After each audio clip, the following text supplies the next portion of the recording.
My name is David Daniel Ball, and these are the headlines for Saturday, the 9th of May, 2009. Stoush looms over broken election promises. Raging rooster avoids jail over assault.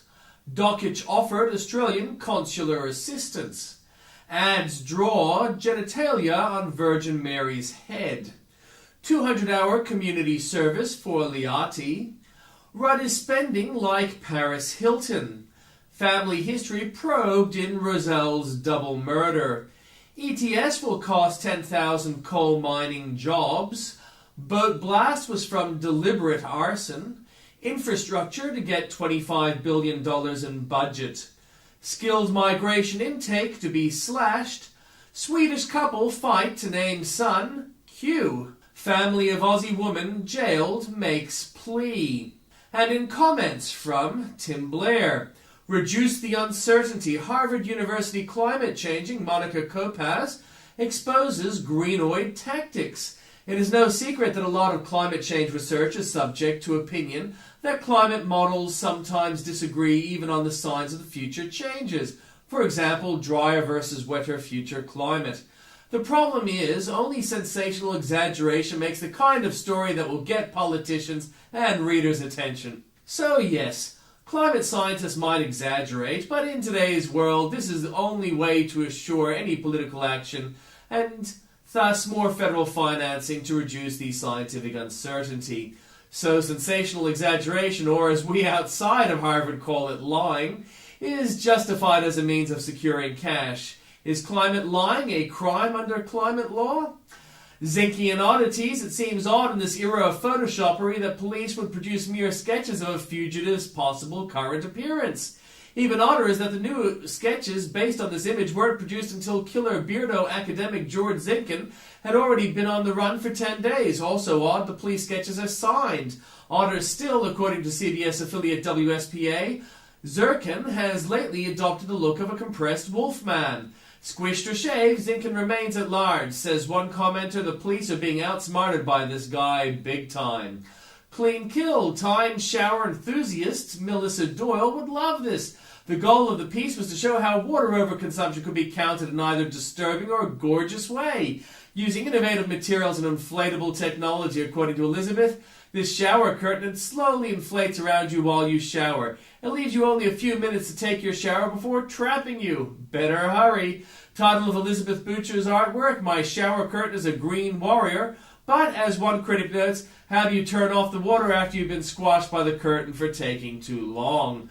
Nocturnal Sanders. I've always suspected that George W. Bush wasn't really a big fan of Christian fundamentalists, writes Damian Thompson.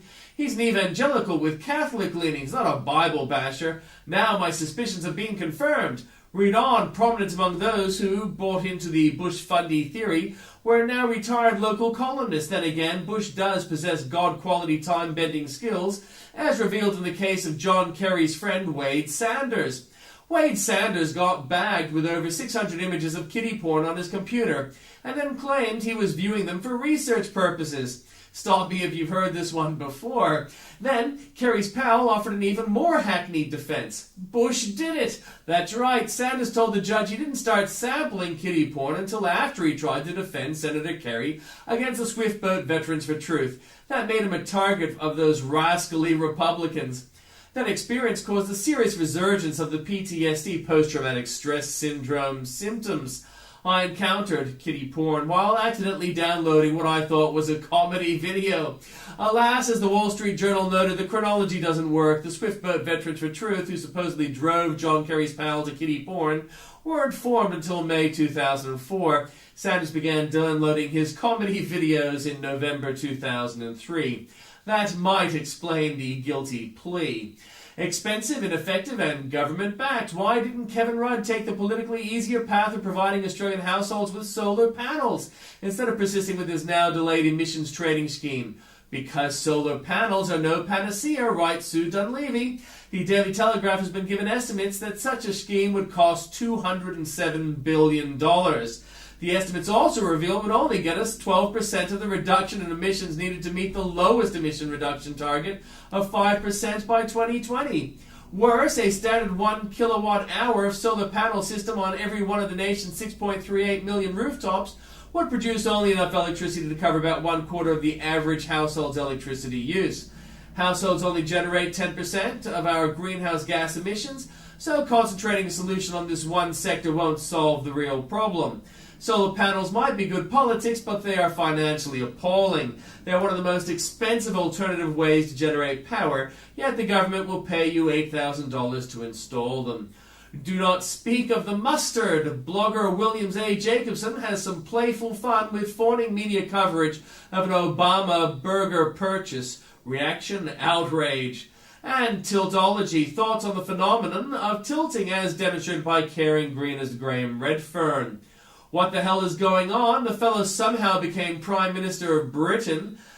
An update from Ian Bremner, just how poorly are things going for Mr. Brown? His popularity has fallen further and faster than any Prime Minister since reliable polling became available nearly 80 years ago. And polls show that Labour now trails the Conservative Party by 15 to 20 percentage points. A License to Tell Warming Lies by Andrew Bolt. And that's the Harvard University PhD candidate Monica Kopacz again. We've heard such emissions before, of course. Professor Stephen Schneider, global warming guru at Stanford University, said we have to offer up scary scenarios, make simplified dramatic statements, and make little mention of any doubts we might have. Then there was this defense of and allegedly made by alarmist of the year Tim Flannery, and this use of the warmist license to exaggerate by Robin 100 meters Williams. The boat was torched and Australians hurt. More leaks in the story the Rudd government refuses to discuss. The claims come as the Weekend Australian has learned that there's at least 2 of the 9 Australian Defence Force personnel who were on the vessel when it blew up have had breakdowns and will not return to service. Cutting 7,000 from 337,000 equals overcrowding. We're adding the population of Adelaide every 3 years. Do we really have jobs for all these people and locals too? And do we have the water, power and housing, land, given the failure of governments to provide them to those that are already here? Start the prosecution with Pelosi. The CIA is now at war with the holier-than-thou Obama Democrats, exposing their Sergeant Schultz Act over waterboarding. If the Democrats really want to prosecute those complicit in torture, they could do worse than to start with the 3rd most senior Democrat in the land. And the only one ready still to give. Tom Switzer in the Wall Street Journal names the 3 patron saints of the conservative cause: Thatcher, Reagan, and Mr. Howard. Stocks in green ink fall. Is it because Greens won't put their money where their mouths are, or is it that they're too economically illiterate to have money themselves? The bad news keeps coming for Australian International Environmental Equity Funds and their investors. The latest is that DWS Investments has closed its Global Climate Change Fund. Australian International Environment Funds are a new sector of the fund management industry that have tried hard to get off the ground, but after 2 years in the global financial crisis, they're still struggling. All the 6 retail funds that began in 2007 have faced difficulties, and 3 have now closed. Green patsies pasted. You either believe man is heating the world to hell and we can't delay cutting our gases, or you do not. So the ACF's craven decision to back Kevin Rudd's postponement of his emissions trading scheme should be unforgivable to members who are true global warming believers.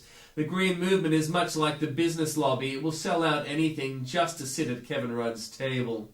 Why do we have laws that appall the rest of the country? Other states and outside experts look in horror to see what Victoria's offensive laws against speech have wrought. Much more for you there at the link.